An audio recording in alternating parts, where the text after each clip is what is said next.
Welcome to the Daily Plunge. We are in the Acts of the Apostles, the book of Acts, chapter 24, verses 1 through 23.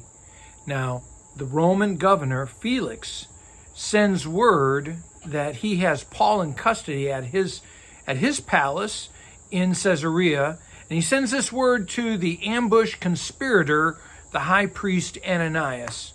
So Ananias trucks up to Caesarea with a group of elders in tow and a lawyer.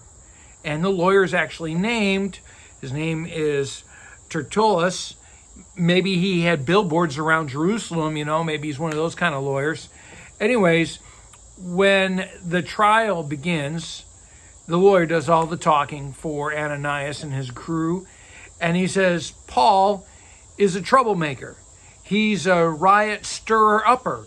He's a Jesus sect ringleader. He is a temple desecrator.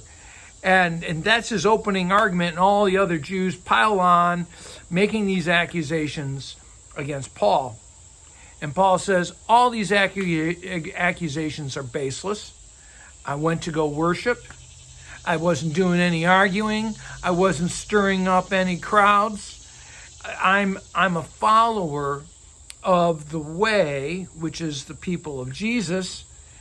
And I believe that everything is in accord with the law and the prophets. Now, this is big because remember, Jesus is the fulfillment of all the law and the prophets. That's what Paul is arguing, that he is trying to persuade Jews to understand as he goes from synagogue to synagogue around the Mediterranean world.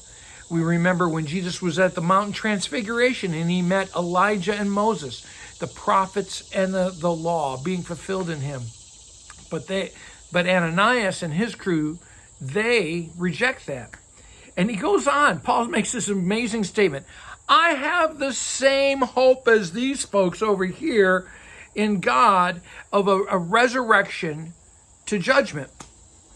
Well, the truth is the high priests don't believe in resurrection. And so it's kind of funny that Paul says this. And he says, and Paul goes on to say, the only reason I was in Jerusalem is because I brought benevolence. I brought help to the poor in Jerusalem. And then he goes on to say there were some Jewish guys that came down from Asia Minor, which is Turkey. And they're the ones who should be here because they're the ones who started all the ruckus, all the riot at the temple.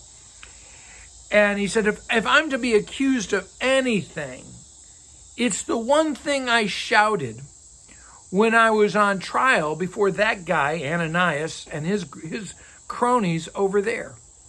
And what was the thing that Paul shouted? I am being tried for hoping in the resurrection of the dead. I am being tried for hoping in the crucified and risen Savior, is what he's saying. And he's right. That is why he's being tried. He is facing an indictment for resurrection hope. As Christians, that is the foundation of our faith. The cross means nothing without the resurrection. All the words of the gospel mean nothing if Jesus Christ is not risen from the dead. Paul says this himself in 1 Corinthians 15. He says, if all we hoped for was to be better people in this life, to be more legalistic, then we of all people are to be pitied. Our hope is in the risen Christ. Well, thanks, my friends. Have a blessed day.